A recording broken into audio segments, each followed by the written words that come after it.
ওম শান্তি। আজিৰ তাৰিখ 4 আগষ্ট 2024 বৰ্ষ। আজি ৰবিবাৰ। অব্যক্ত বাপদাদাৰ অব্যক্ত মুৰলী আৰু আজিৰ অব্যক্ত মুৰলীৰ ৰিভাইজ তাৰিখ হৈছে 2001 বৰ্ষৰ 18 জানুৱাৰী আৰু আজিৰ অব্যক্ত মুৰলীৰ সাৰ হৈছে যথাৰ্থ স্মৃতিৰ প্ৰমাণ, যথাৰ্থ স্বৰূপ হৈ শক্তিসমূহৰ দ্বাৰা সকলোৰে প্ৰতিপালন কৰা। যথাৰ্থ স্মৃতিৰ প্ৰমাণ, যথাৰ্থ স্বৰূপ হৈ শক্তিসমূহৰ দ্বাৰা সকলোৰে প্ৰতিপালন কৰা। আজি সকলোৰে অন্তৰত স্মৃতি উদয় হৈ আছে। বাপদাদাৰ ওচৰতো অমৃতবেলাৰ পৰা স্নেহ আৰু স্মৃতিৰ বিভিন্ন মালাবোৰ চাৰিওফালৰ সন্তানসকলৰ ফালৰ পৰা ডিঙিত ধাৰণ হৈ আছিল। লগতে স্মৃতি আৰু স্নেহৰ অন্তৰৰ গীতো শুনি আছিল। বাপদাদা দুয়োয়ে সন্তানসকলক প্ৰতিদানত ভিন্ন ভিন্ন শক্তিৰ ভিন্ন ভিন্ন বৰদানৰ মালা পিন্ধাই আছিল। এই স্মৃতি দিৱস সাকাৰ জগতৰ মঞ্চত সন্তানসকলক সমৰ্থ স্বৰূপৰ বৰদানৰ দ্বাৰা সন্তানে পিতাক প্ৰত্যক্ষ কৰাৰ বিশেষ দিৱস, কিয়নো সাকাৰ ৰূপত সেৱাৰ নিমিত্ত কৰাবৰ বাবে সন্তানসকলক সেৱাৰ মঞ্চৰূপী আসনত বহোৱাৰ আৰু দায়িত্বৰ মুকুট পিন্ধোৱাৰ দিন। সাকাৰ ৰূপত সেৱাৰ নিমিত্ত হোৱাৰ অভিষেক বা তিলক লগোৱাৰ দিৱস। সকলো সন্তান পিতাৰ সহযোগী হৈ নিমিত্ত হৈছে আৰু হৈ থাকিব। বাপদাদায়ো সন্তানসকল সেৱাত উৎসাহ উদ্দীপনাৰে আগবাঢ়ি যোৱা দেখি হৰ্ষিত হৈ আছে। প্ৰতিগৰাকী সন্তান ক্ৰমানুসৰি সাহস আৰু উৎসাহেৰে আগবাঢ়ি গৈ আছে। গৰিষ্ঠ সংখ্যক সন্তান স্মৃতি আৰু সেৱাত ব্ৰতী হৈ থাকে। যেনেকৈ আজিৰ দিনটিত চাৰিওফালৰ সন্তানসকল বিশেষকৈ পিতা ব্ৰহ্মাৰ স্মৃতিত লীন হৈ থাকে, এনেকৈ পিতা ব্ৰহ্মাও বিশেষভাৱে সন্তানসকলৰ স্নেহত লীন হৈ থাকে। আজি পিতা ব্ৰহ্মাই সন্তানসকলৰ বিশেষত্বসমূহ চাই আছিল। প্ৰতিগৰাকী সন্তানৰ বিশেষত্ব সন্মুখত অহাৰ লগে লগে পিতা ব্ৰহ্মাৰ মুখেৰে এয়াই বাণী উচ্চাৰিত হৈ আছিল। বাহ সন্তানসকল বাহ, চাব্বাছ সন্তানসকল চাব্বাছ। আৰু কি হ'ল? যেতিয়া পিতা ব্ৰহ্মাই বাহ সন্তানসকল বাহ, চাব্বাছ সন্তানসকল বুলি কৈ আছিল, তেতিয়া সকলো সন্তানৰ নয়নৰ পৰা প্ৰেমৰ গংগা যমুনা ওলাই আছিল।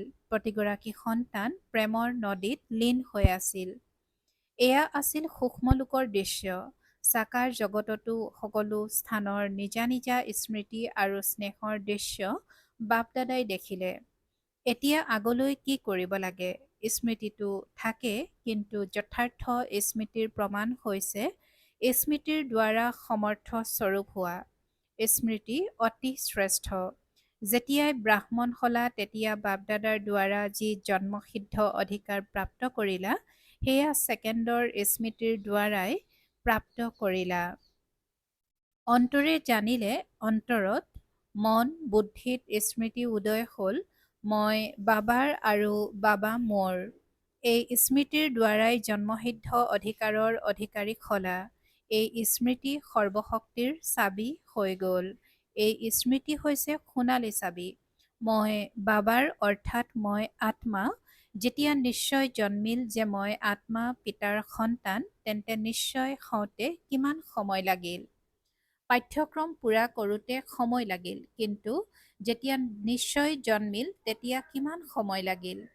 ছেকেণ্ডৰ চুক্তি হ'ল নহয়। পিতাই কৈছে যে ছেকেণ্ডৰ চুক্তি হ'ল নহয়। ছেকেণ্ডত উত্তৰাধিকাৰৰ অধিকাৰ হৈ গলা, অধিকাৰীটো সকলো হৈ গলা। সকলো অধিকাৰী হলা নহয় নে হৈ আছা? অধিকাৰী হৈ গলানে? এইটো দিশনে বাৰু? ডবল বিদেশীসকল উত্তৰাধিকাৰৰ অধিকাৰী হৈ গলানে? পাণ্ডৱ অধিকাৰী হৈ গলানে? দিহ হোৱা নে? দিহ হোৱা নে? দিশহুৱানে বহুত ভাল। অধিকাৰীসকলক অভিনন্দন। অধিকাৰত বিশেষভাৱে পিতাৰ দ্বাৰা সৰ্বশক্তি পাইছানে? এখন হাত দাঙা। পাইছানে? সৰ্বশক্তি পাইছা নহয়? নে কোনোবাই ৮টা পাইছা, কোনোবাই ৬টা পাইছা নেকি? নিজক মাষ্টাৰ সৰ্বশক্তিমান বুলিও কোৱা, শক্তিমান বুলি নোকোৱা, সৰ্বশক্তিমান বুলি কোৱা। এই আগত বহাসকল সৰ্বশক্তিমান হোৱানে? বাপদাদাই সৰ্ব শব্দটিৰ কথা সুধি আছে। সকলো সৰ্বশক্তিমান হোৱানে নে কিছুমান শক্তিমানো আছানে কোনোবা? যিয়ে কয় মই সৰ্বশক্তিমানটো নহওঁ কিন্তু শক্তিমান হওঁ, এনেকুৱা কোনোবা আছে নেকি? নাই, কোনেও হাত দাঙা নাই। সকলো মাষ্টাৰ সৰ্বশক্তিমান। বাৰু তেন্তে সেই মাষ্টাৰ সৰ্বশক্তিমান। বাপদাদাই সোধে যে প্ৰকৃতিৰ মায়াৰ স্বভাৱ সংস্কাৰৰ বায়ুমণ্ডলৰ সকলো পৰিস্থিতিত সৰ্বশক্তিমান হোৱা নহয়। এই প্ৰকৃতি, মায়া, সংস্কাৰ, বায়ুমণ্ডল আৰু সংগদোষ এই পাঁচোটাক নিজৰ শক্তিৰ আধাৰত অধীন কৰিছানে? এয়া 5টা মূৰ থকা সাপ। এই সাপৰ ওপৰত, 5টা মূৰৰ ওপৰত অধিকাৰী হৈ নৃত্য কৰানে নে কোনোবা এটা মূৰ ওলাই তোমালোকৰ ওপৰত নৃত্য কৰে? সাপেও বৰ ভালকৈ নৃত্য কৰে নহয়। গতিকে কোনোবা এটা মূৰে তোমালোকক নৃত্য দেখুৱাবলৈতো নাহে। কেতিয়াবা তাৰ খেল চাবলৈ ভালতো নালাগে? খেল চাবলৈ লাগি যোৱা। 5ডাল সাপক ডিঙিৰ মালা কৰি ললানে? সৰ্পশয্যা কৰি ললা? নৃত্যৰ মঞ্চ কৰি ললানে? তোমালোকৰ অন্তিম মহাদেৱ, তপস্বী দেৱ, অশৰীৰী স্থিতি সম্পন্ন দেৱ আত্মা, ফৰিষ্টা আত্মা এই স্মাৰকত এই সকলো সাপ ডিঙিৰ মালাৰ ৰূপত দেখুৱাইছে। যেতিয়া এই মালা পিন্ধে তেতিয়া পিতাৰ মালাত ভাল নম্বৰ লৈ সমীপৰ মণি হয়। বিজয় মালাৰ সমীপৰ মণি হয়। বাপদাদাই আগতেও শুনাইছে যে বৰ্তমান সময়ত সময় অনুসৰি বিশেষ সহন শক্তি আৰু সমস্যা বা পৰিস্থিতিৰ সন্মুখীন হোৱা শক্তি কৰ্মত আৱশ্যক। কেৱল মন আৰু বাণীত নহয়, কৰ্মটো আৱশ্যক। বাপদাদাই ফলাফলত দেখিছে যে শক্তি আছে, শক্তি নাই। এনেকুৱা নহয়। আছে, কিন্তু পাৰ্থক্য কি হৈ যায়? সময়ত যিটো শক্তি যিটো বিধিৰে কাৰ্যত প্ৰয়োগ কৰিব লাগে সেয়া সময়ত আৰু বিধিপূৰ্বক প্ৰয়োগ কৰাত, কাৰ্যত ব্যৱহাৰ কৰাত অন্তৰ হৈ যায়। স্মৃতি আছে, কিন্তু স্মৃতিক সমৰ্থ স্বৰূপত নানে। স্মৃতি অধিক, সামৰ্থ্য কেতিয়াবা কম, কেতিয়াবা ঠিকেই থাকে। স্মৃতিয়ে উত্তৰাধিকাৰৰ অধিকাৰীটো কৰি দিলে, কিন্তু প্ৰত্যেক স্মৃতিৰ সামৰ্থ্যই বিজয়ী কৰি বিজয় মালাৰ সমীপৰ মণি কৰি তোলে।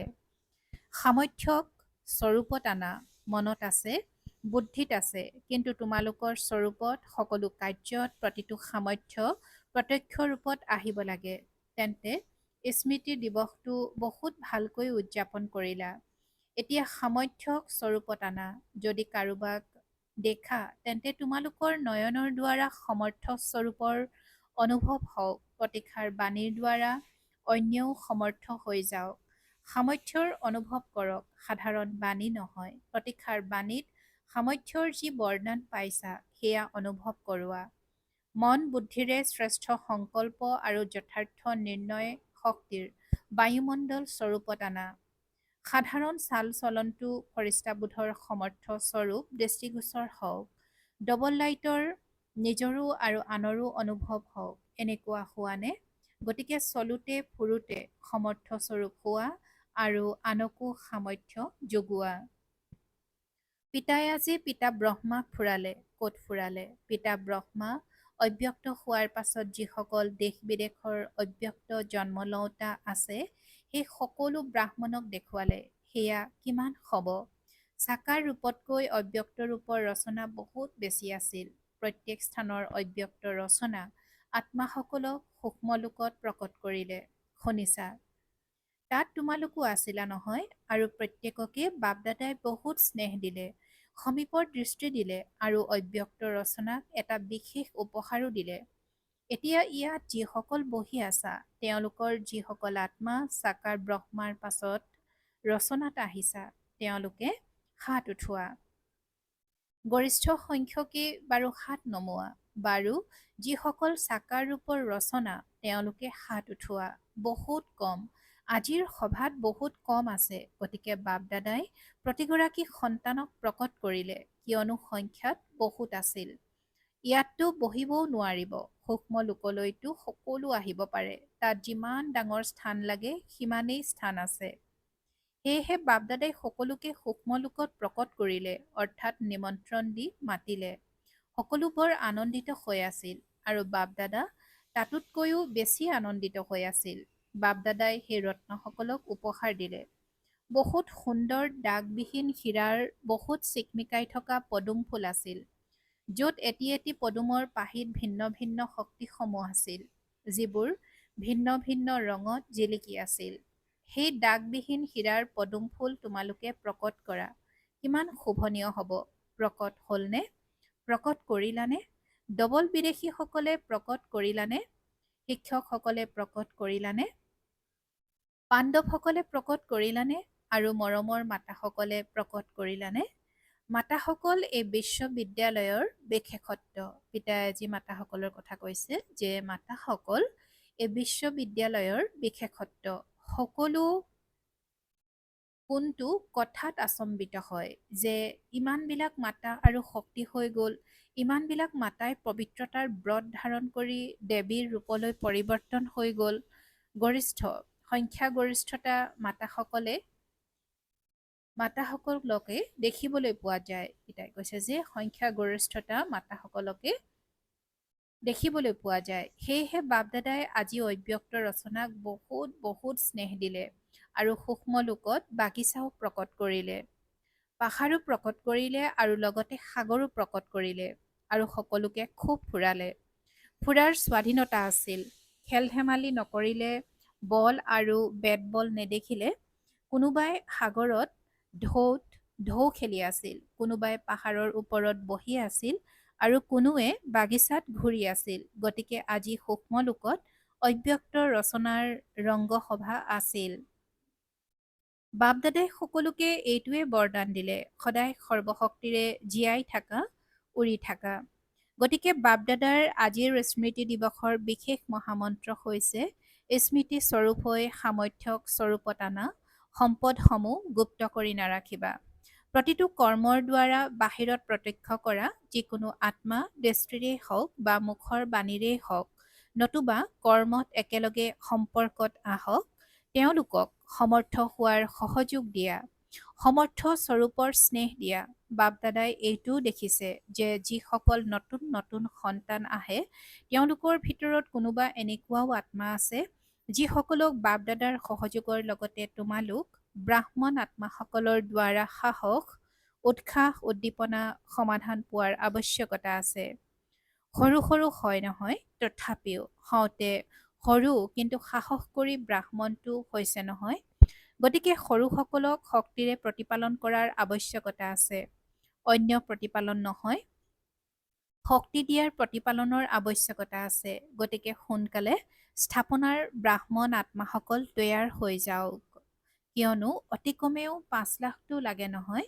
গতিকে শক্তিসমূহৰ সহযোগ দিয়া, শক্তিসমূহেৰে প্ৰতিপালন কৰা, শক্তিসমূহ বহোৱা।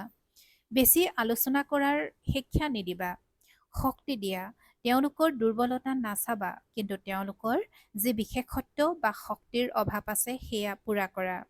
আজিকালি যিসকল নিমিত্ত হয় তেওঁলোক এই প্ৰতিপালনৰ নিমিত্ত হোৱাৰ আৱশ্যকতা আছে। জিজ্ঞাসু বৃদ্ধি কৰোঁ, সেৱা কেন্দ্ৰ বৃদ্ধি কৰোঁ, এয়াটো সাধাৰণ কথা। কিন্তু প্ৰত্যেক আত্মাক পিতাৰ সহায়েৰে শক্তিশালী কৰি তোলো, এতিয়া ইয়াৰ আৱশ্যকতা আছে। সেৱাটো সকলোৱে কৰি আছা আৰু নকৰাকৈ থাকিব নোৱাৰা। কিন্তু সেৱাত শক্তিস্বৰূপৰ প্ৰকম্পন আত্মাসকলৰ অনুভৱ হওক, সেৱা শক্তিশালী হওক। সাধাৰণ সেৱাটো আজিকালিৰ জগতত বহুত কৰে, কিন্তু তোমালোকৰ বৈশিষ্ট্য হ'ল শক্তিশালী সেৱা। ব্ৰাহ্মণ আত্মাসকলৰো শক্তিৰ প্ৰতিপালনৰ আৱশ্যক। বাৰু বাপদাদাৰ সন্মুখত দেশ বিদেশৰ সকলো ফালৰ সন্তানসকল দূৰৈত থাকিও সন্মুখত আছে। বাপদাদাই জানে সকলোৱে এটাই শব্দ কয়, আমাৰো স্মৃতি দিবা, আমাৰো স্মৃতি দিবা। বাপ-দাদাৰ ওচৰত সকলোৰে স্মৃতি আহিয়ে যায়। পত্ৰৰ দ্বাৰাই হওক, মুখৰ দ্বাৰাই হওক, কাৰ্ডৰ দ্বাৰাই হওক বা আজিকালিৰ ইমেইলৰ দ্বাৰাই হওক, বিজ্ঞানৰ সাধন বহুত হৈ গৈছে। বাপ-দাদাৰ ওচৰলৈ সাধনৰ দ্বাৰাও স্মৃতি আহি পায় আৰু অন্তৰৰ আৱাজেৰেও স্মৃতি আহি পায়। সকলোতকৈ সোনকালে অন্তৰৰ আৱাজ আহি পায়। গতিকে আজিৰ দিনটিত যিসকলে অন্তৰেৰে বিভিন্ন সাধনৰ দ্বাৰা স্নেহ সহিত স্মৃতি পঠিয়াইছে, সেই সকলোকে বাপ-দাদাই স্নেহ সহিত স্মৰণ কৰি আছে। সন্তানসকলে এবাৰ স্মৃতি পঠিয়ালে পিতাই প্ৰতিদানত পদম গুণ স্নেহ সহিত স্মৰণ কৰি আছে। সন্তানসকলে এবাৰ স্মৃতি পঠিয়ালে পিতাই প্ৰতিদানত পদম গুণ স্নেহ সহিত স্মৰণ কৰি আছে। ভাল বাৰু। আৰু আত্মিক সন্তানসকলৰো বাপ-দাদাৰ প্ৰতি স্নেহ সহিত স্মৰণ আৰু সুপ্ৰভাত আৰু নমস্কাৰ, নমস্কাৰ, নমস্কাৰ। চাৰিওফালৰ অন্তৰৰ সমীপৰ সমৰ্থ আত্মাসকলক সদায় সময়ত সকলো শক্তিক স্বৰূপৰ দ্বাৰা প্ৰত্যক্ষ কৰোঁতা শ্ৰেষ্ঠ আত্মাসকলক সদায় শক্তিসমূহৰ দ্বাৰা আত্মাসকলক প্ৰতিপালন কৰাৰ নিমিত্ত হোৱাৰ পিতাৰ সহযোগী আত্মাসকলক সদায় প্ৰত্যেককে সাহস, উৎসাহ, উদ্দীপনা যোগোৱা উড়ন্ত কলাধাৰী আত্মাসকলক সদায় সমস্যাক সমাধানত পৰিণত কৰোঁতা বিশ্ব পৰিৱৰ্তক আত্মাসকলক স্মৃতিস্বৰূপ তথা সমৰ্থস্বৰূপ আত্মাসকলক বাপ-দাদাৰ পদম গুণ স্নেহ সহিত স্মৰণ আৰু নমস্কাৰ।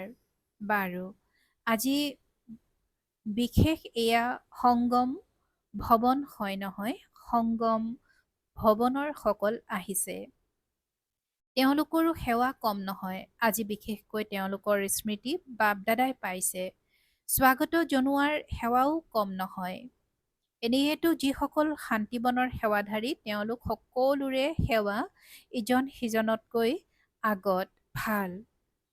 জাগিবলগীয়াও হয়, ইফালে সিফালে যাবলগীয়াও হয় আৰু দৌৰিবলগীয়াও হয়। সন্তুষ্টও কৰিবলগীয়া হয়। অভিনন্দন। পাণ্ডৱ ভৱনৰ সকলক, মধুবনৰ চাৰিভুজা স্বৰূপ সকলোকে অভিনন্দন, অভিনন্দন, অভিনন্দন। ডবল বিদেশীসকলে চাই আছে। আমাক বাপ-দাদাই একো নকলে। ডবল বিদেশীসকলৰ প্ৰতি সকলোৰে বাপ-দাদা সহিত দাদীসকলৰ সকলো ব্ৰাহ্মণৰ দুগুণ তিনিগুণ স্নেহ আছে। কিয়? বাপ-দাদাই সদায় বিশেষত্ব শুনায় যে অনেক প্ৰকাৰৰ সংস্কৃতিৰ প্ৰাচীৰ ভাঙি ব্ৰাহ্মণ জীৱনত আহি গ'ল। ব্ৰাহ্মণ সংস্কৃতিৰ হৈ গ'ল আৰু এনেকুৱা নালাগেই যে এওঁলোক কোনোবা অন্য দেশৰ, নিজৰ ভাৰতৰেই আৰু সদায় হৈ থাকিব। সেইবাবে ডবল বিদেশীসকলকো বহুত বহুত কোটি কোটিবাৰ অভিনন্দন। বৰ ভাল। আৰু আজিৰ বাপ-দাদাৰ বৰদান দেহবোধৰ পৰা উপৰাম হৈ পৰমাত্ম স্নেহৰ অনুভৱ কৰোঁতা পদুমৰ আসনধাৰী হোৱা। দেহবোধৰ পৰা উপৰাম হৈ পৰমাত্ম স্নেহৰ অনুভৱ কৰোঁতা পদুমৰ আসনধাৰী হোৱা। আৰু আজিৰ বৰদানৰ ব্যাখ্যা পদুমৰ আসন ব্ৰাহ্মণ আত্মাসকলৰ শ্ৰেষ্ঠ স্থিতিৰ চিন। এনেকুৱা পদুমৰ আসনধাৰী আত্মাসকল এই দেহবোধৰ পৰা স্ৰোতঃ উপৰাম হৈ থাকে। তেওঁলোকক শৰীৰৰ বোধে নিজৰ ফালে আকৰ্ষিত নকৰে। যেনেকৈ পিতা ব্ৰহ্মাৰ চলোতে ফুৰোতে ফৰিষ্টা বা দেৱতাৰো সদায় স্মৃতিত থাকিল, এনেকুৱা স্বভাৱজনিত দেহী অভিমানী স্থিতি সদায় থাকিলে তেতিয়া তেওঁক দেহবোধৰ পৰা উপৰাম বুলি কোৱা হয়। এনেকুৱা দেহবোধৰ পৰা উপৰাম হৈ থাকোতাসকলহে পৰমাত্ম স্নেহী হৈ যায়। আৰু আজিৰ শ্লোগান তোমালোকৰ বিশেষত্ব বা গুণসমূহ প্ৰভু প্ৰসাদ, সেয়া মোৰ বুলি ভবাটোৱেই দেহ অভিমান। তোমালোকৰ বিশেষত্ব বা গুণসমূহ প্ৰভু প্ৰসাদ, সেয়া মোৰ বুলি ভবাটোৱেই দেহ অভিমান। ওম শান্তি। প্ৰীতি বুদ্ধিৰ হৈ বিজয়ী ৰত্ন হবৰ কাৰণে আজিৰ অব্যক্ত সংকেত। প্ৰীতি বুদ্ধিৰ হৈ বিজয়ী ৰত্ন হ'বৰ কাৰণে আজিৰ অব্যক্ত সংকেত। প্ৰীতি বুদ্ধি অৰ্থাৎ বুদ্ধিৰ একাগ্ৰতা আৰু প্ৰীতি একমাত্ৰ প্ৰিয়তমৰ সৈতে সদায় যুক্ত হৈ থকা। যেতিয়া এজনৰ সৈতে সদায় প্ৰীতি থাকে তেতিয়া অন্য কোনো ব্যক্তি বা বৈভৱৰ প্ৰতি প্ৰীতিযুক্ত হ'ব নোৱাৰে, কিয়নো প্ৰীতিবুদ্ধি অৰ্থাৎ সদায় বাপ-দাদাক নিজৰ সন্মুখত অনুভৱ কৰোঁতা। এনেকৈ সন্মুখত থাকোঁতাসকল কেতিয়াও বিমুখ হ'ব নোৱাৰে। ওম শান্তি।